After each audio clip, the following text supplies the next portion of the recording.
গ্রামের বাতাসে মাটির গন্ধ আর সন্ধ্যার শান্ত পরিবেশে একটা ওয়াজ মাহফিল এসেছে আজ। এখানে শুধু ওয়াজ মাহফিলই নয়, চারপাশটা যেন এক উৎসব মুখর পরিবেশ। মাটির খেলনা, কাঠের তৈরি শোপিস আর হাতের কাজের জিনিসপত্রের সঙ্গে মিশে আছে মুখরোচক খাবারের গন্ধ। বিভিন্ন রকমের দোকানপাট আর আলোর ঝলকানি সব মিলিয়ে এক অন্যরকম উৎসবের আমেজ।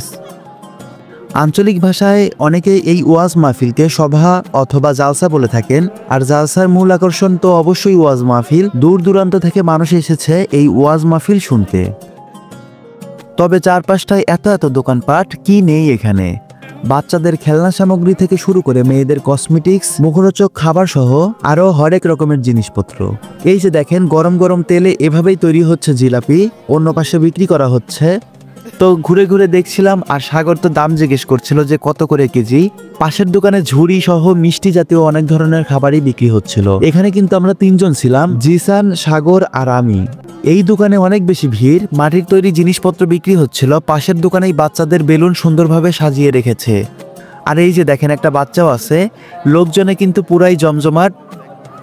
ঘুরতে ঘুরতে হাতে নকশা করে দেয় এমন একটা দোকান দেখতে পাই, যেখানে কিছু ছোট ছোট বাচ্চারা কি করছিল দেখেন। গলা দিচ্ছে,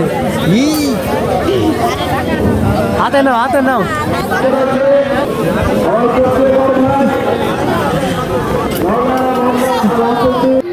এই ধরো ধরো। আর এদিকে তো লাফালাফি করছিল সবগুলা। ওদের কাছে ঈদ ঈদ ফিলিংস হচ্ছিল। আমার কাছে জিগাও জিগাও।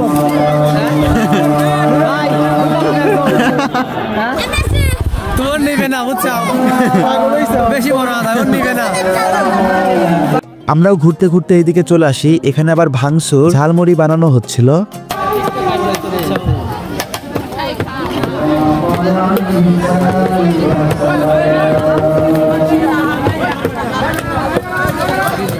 ছোট বড় সবার মধ্যে একরকমের উচ্ছ্বাস। এই ধরনের আয়োজন প্রায় প্রতি বছর। ভালো লাগতেছে। আমরা এখন সব পরিদর্শন করছি। যেটা তুমি আসছি